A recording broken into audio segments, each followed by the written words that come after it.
being in grade school and in high school and playing basketball in the streets of Chicago, playing at Wrightwood Park, playing at Lincoln Park, playing at Oz Park, playing outside at all these different courts. And that's kind of where my game was molded and my whole life was molded, was playing in the streets and learning that Chicago grit. Chicago's a cutthroat city. So it definitely prepared me in so many ways. You attended Whitney Young High School, one of the city's most competitive schools. So how did that environment shape your mindset? Yeah, I mean, Winnie Young is an acclaimed high school, so it definitely taught me at a very early age to elevate every aspect of my life, whether that was in sports and playing basketball there or academically. Young, Michelle Obama went there. We're known for academics, so it definitely taught me to elevate at a very young age. When did basketball become your thing? Oh, the moment I touched the ball, I knew. I was in fourth grade and we were having tryouts. I went to St. Alphonsus, which is known as Alphonsus Academy now on Lincoln. And I remember we had tryouts and my mom didn't want me to go to the basketball tryouts. This is in fourth grade because she wanted me to be a cheerleader. So regardless, I went to the basketball tryout and the second I touched the ball, it was a wrap. So also you went to play for Division I basketball at Northwestern University. What was that experience like competing at that level while balancing academics? Yeah, it was rough. It was rough. Again, similar to Whitney Young, Northwestern is an acclaimed university known for both academics and sporting and sports as well. But I think the preparation that I learned at Whitney Young definitely helped me at Northwestern. And it's just one of those innate things, like either you have that discipline inside of you or you don't. You're former you're a veteran and you know the type of discipline and mindset it takes to perform at a certain level. And it's just something that was just inside of me. So what lessons from athletics still guide how you lead teams today? Oh God. It leads every aspect of my life. In leadership, it's all about teamwork. So playing sports is all teamwork. And it taught me just so many aspects of my current culture. Culture is everything. So in not only teamwork to succeed in sports, but you need to have that culture, and that discipline. So the discipline for me, the majority of the times I'm working 10, 12-hour days and I'm not complaining. I love it. Oh yeah. And then later you represented my team, Puerto Rico Women's National Basketball Team, and played professionally overseas. So what did playing internationally teach you about resilience and independence? Yeah, I mean, it just really taught me that I can land anywhere and figure it out. People know me as Clarissa Chicago. My Instagram is Clarissa Chicago. So being home and being in Chicago, I definitely thrived. But when I had to pick up and leave and go to Puerto Rico and live there for months at a time, or when I was playing there, I played for Ponce. It really taught me that I was able to really pick up, move, and show that resilience and that grit, not only in Chicago but in Puerto Rico and everywhere else. So many athletes struggle when they're playing their career and it ends. So how did that navigate that? How you navigated that transition? What was that again? I'm sorry. That when your career ends, Yeah. now you're not playing ball. Yeah. So how that transition? Because that's really the whole concept. Yeah. How do people transition into their next path in their lives? Yeah. Oh, it was rough. I'll tell you, because even at my age right now, like I miss the game and I love the game. But I think as an athlete, the transition is much easier because of the training that we go through in sports kind of prepares us for the real life. And again, going back to, how was it growing up in Chicago? The grit and the cutthroat aspect of living in Chicago helped me in the real world. So I was able to transition a lot easier. And, being an athlete gave me so many opportunities. So coming out of Northwestern, I had so many opportunities with different people that were willing to kind of like guide me in my next stages of my career. And so we're going into that now. So how did your path lead to Chicago's hospitality and Chicago's crazy nightlife industry? Oh boy, yeah. So when I graduated from Northwestern, my initial thought was like, well, I graduated from one of the most prestigious universities in the country. Let me get my real estate license. So I got my real estate license and I started doing real estate. But from there, I got an opportunity. One of my best friends, at the time, she's still a dear friend. Her husband was in nightlife for many years. He's still in nightlife. He's very big in nightlife, and he does touring concerts with Live Nation, things of that nature. But she's like, hey, my husband's looking to buy Tropicana, which the building was Tropicana at the time.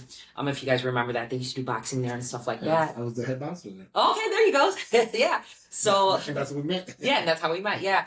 So she said, my husband wants to buy Tropicana and we're looking for another investor. Are you interested? And I was like, absolutely. I'm like, real estate to nightclub to nightlife? Yeah, I'm in. So that's how I started my initial journey into hospitality, which was in 2005, which was kind of close to when we met. I think we met in 2007. Yeah, we like. Yeah. Yeah. That's how I would tell people on my own. And when I run into officers, they're like, oh, Clarissa, from V-Live back in the day. I'm like, yeah, I think I know her a little bit. Just a little. So then you eventually became the director now of operations of TAO Chicago, one of Chicago's most recognized dining and nightlife destinations. So how did that opportunity come about? Yeah, so first of all, it's an honor to work for the group. TAO Group is the number one hospitality group in the world.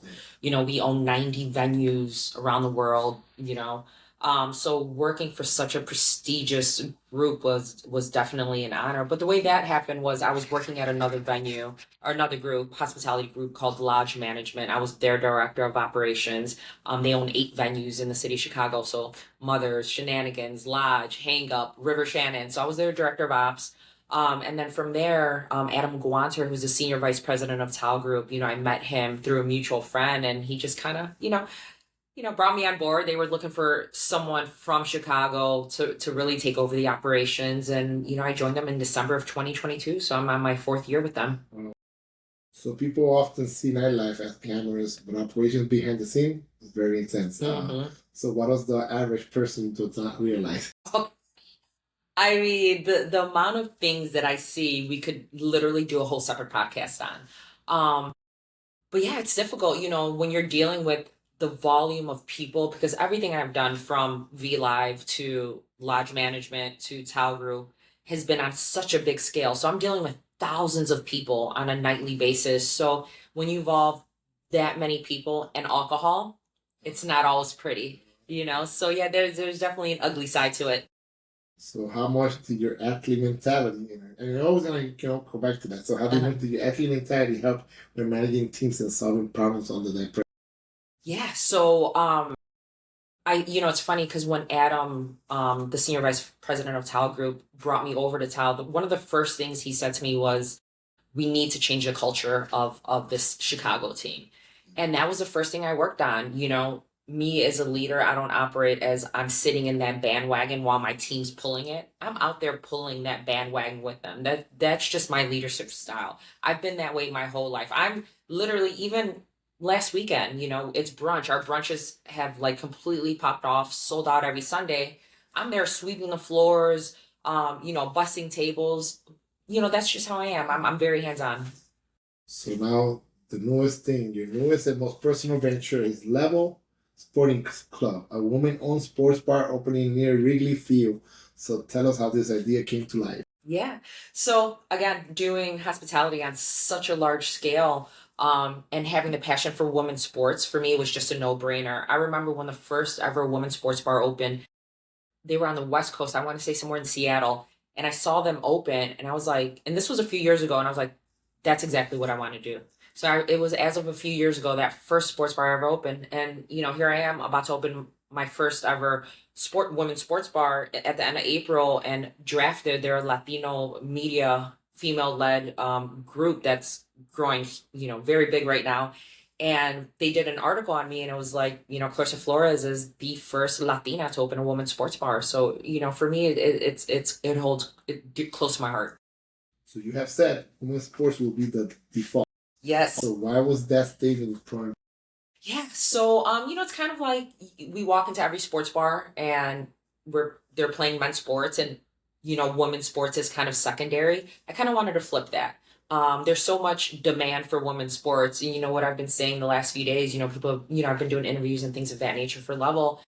And, what I've been saying is the demand has been there. When I was at Whitney Young and I played against Marshall High School, against Dorothy Gators at UIC Pavilion, I played in front of 7,000 people. in high school. We're talking 30 years ago.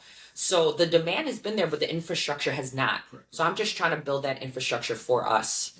Yeah, I was just having the conversation when I was at the gym. I was just telling my workout partner who my interview guest is because I like to, think on my mind and I prepare myself. And then I told him, I'm like, well, man, this is phenomenal. I go, like, I follow sports, every sports, and I'm a big fan. And I was telling him, like, he didn't, like, he wasn't understanding. I go, don't you watch WNBA? You go at least more. And he's like, oh, don't you watch women's soccer? And I go, like, go to the bar right now. What do you see? He goes, so you have to ask, and then they might MF you, like. So he goes, oh, you have an idea? He goes, well, think about it. She's coming with this great concept, and it's good as Chicago, we're big, Chicago comes big. We either bring it bigger or we don't bring it at all. So. Exactly. Yeah. So the next thing is, so what would guests will experience differently when they walk into level sporting club? Yeah. So, I think the biggest difference is me being in hospitality for almost 2 decades. When you walk through that door, I want it to feel like it's your home. Like you're like walking to my living room, my house. So I want to be able to extend that hospitality that sometimes you walk into. I walked into a woman's sports bar, not too long ago, and I walked in and there was no hospitality, no hospitality. Now there's Babes, who's actually not too far from here. They're another women's sports bar. I walked in there and the hospitality was phenomenal, and it makes you want to stay. So for me, being in this business for so long, I want this to be your cheers. I want you to walk in, everyone's going to know your name, you're going to feel comfortable, and you're going to want to stay in your seat. So do you see that concept going beyond Chicago? Oh yeah. That's the ultimate goal. And it's funny because when I launched, I've had people from Florida and other Texas reach out to me saying, "Hey, listen, we'll raise the money. We want to bring this concept to our city or our state or our town." And the ultimate goal is to definitely scale that first venue I was telling you about that ever opened on the West Coast. They got funding from Serena Williams' husband, who's the founder of Reddit. So they funded this bar to scale and expand as well. So yeah, that's definitely the ultimate goal. So hospitality and entrepreneurship demand long hours and constant pressure. So how do you maintain that balance? I don't. I don't. Like I said earlier in this interview, I work 10, 12-hour days, but I'm not complaining. I love the grind. Yeah. So what keeps you or who keeps you grounded outside of work? Well, first of all, I have a dog. So she keeps me grounded. She's like, that's my little bestie. That's the only person I have in my life is my little girl, Francesca. But, being in the gym keeps me grounded and sane. It's, I call it my peace. You just came from the gym, like, and you lost track of time. And that's the way I am. Like, I'll go to the gym and I'll lose track of time because I just love being in the gym. Mental one, that's how I look at it. Exactly. So between competitive athletics, nightlife leadership, and entrepreneurship, which face challenges the most? Boy, definitely entrepreneurship. You just never know what you're gonna get. Yeah. Exactly. Just it's a coin toss every day I wake up. I'm like, well, what's gonna happen today? So. So what advice would you give a woman pursuing leadership roles in a male-dominated industry? Yeah, I don't ask for permission. For me, all my opportunities that I've ever gotten in my life have been from men. Speaking about Adam Gawanter and the previous company I was with, Lodge Management, Stevenson, who's the senior vice president of that company. But I will say a lot of the doors that have opened for me, number one, stemmed from the game of basketball. And number two, stemmed from men who supported me. And I would say just don't be afraid to dream big because the moment and the time to dream big is right now with all the momentum with women's sports and all the opportunities. Like, the bigger you dream, the bigger the reality. And the time is right now. So what keeps you motivated when challenges arise? Oh boy. They do. Yeah. For me, I don't like to lose and I always want to win. So I think the biggest thing that keeps me motivated is always wanting to win. And in a good way. Again, stemming from being an athlete, you always want to win and you have that winning mentality. And for me, it's always just wanting to be the best version of myself. So we're almost done with Duty Beyond Duty. The episode usually has a fun part of it. We do the fun fact 10 questions. So I didn't send that to you, so you know. Yeah. To catch you, to catch you. Right? Yeah. So I call it the rapid fire. First thing that comes to mind. So favorite Chicago neighborhood to relax. Wow. Okay. It should be rapid fire. So you said to relax. Yeah. So yeah, I'm gonna ask you 10 questions. Yes. Okay. And yeah. The first one is the favorite Chicago neighborhood to relax for. Yeah. So I don't know what neighborhood this is in, but I love just hanging out at Oak Street Beach and relaxing on the beach with the water. So whatever neighborhood that is. Lakefront. Yeah, the lakefront. There you go, the lakefront. Your go-to meal after a long work. Ooh, again, this is gonna be embarrassing. And born and bred in Chicago, I love Harold's Chicken. Yeah. Music that gets you hyped before a big event. Man, Bad Bunny, baby, Benito, this Sunday, let's get it. Yeah. Athlete you love to host at level of sporting club.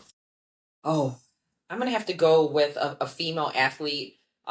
She's a goat to me. So several female athletes: Swin Cash, Cheryl Swoops, Rebecca Lobo. So any top female athlete would be an honor to have. Hidden talent people don't know about you. Ooh, hidden talent. I could probably because of this industry, I could probably outdrink you. It doesn't matter your size. Like, you're a big dude. I guarantee you, I could probably outdrink you. No. I'm not proud of this, but it is a hidden talent. I know. Coffee, energy drink, or pure adrenaline? Coffee. Favorite city you played in overseas? Ooh, Greece. A dream sporting event to attend live? Ooh, the ESPYs. And if not hospitality, what career path? Ooh, like anything physical training. Yeah. In one word, you hope describes your impact. So it's probably more than one word, but Clarissa got shit done. So years from now, when people talk about Level Sporting Club, what do you hope they say is starting? Visibility and leveling the playing field for women's sports. And what impact do you hope your journey has on young women and future leaders watching your story? I just hope that my journey inspires not just one, but many young girls to go for their dream. And a final message for listeners chasing their next chapter. Listen, I remember being 10, 12 years old and being in the back seat of my dad's Caprice Classic, driving in the Loop. And I think it was in the Loop somewhere downtown. I don't know. I was so young. And I remember seeing all these huge buildings and skyscrapers, 10, 12 years old, back of a Caprice Classic station wagon. And I had an epiphany at that moment. And at that moment, I was looking up at these buildings and I go, somebody owns that. And it just hit me. I'm like, someone did that. Someone owns that. I want to do that. So it doesn't matter how big your dream is. It's 1,000% attainable. So from Chicago course to international competition, from mind life leadership to creating a space where women's sports takes center stage, Clarissa Flores reminds us that leadership isn't just about personal success. It's about creating opportunities for others. Clarissa, thank you for sharing your story. And for our listeners, remember the stories we shared today inspires tomorrow's leader. This is Manny Guzman, and this is Duty Beyond Duty, where service, leadership, and legacy live on. Thank you. Thank you. Now the test. Don't hang up yet. The test is make sure it plays. You do it all over again. Yeah.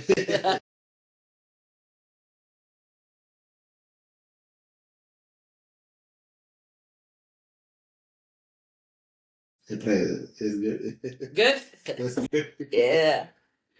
Because my son will yell at me like, we did one. Yeah.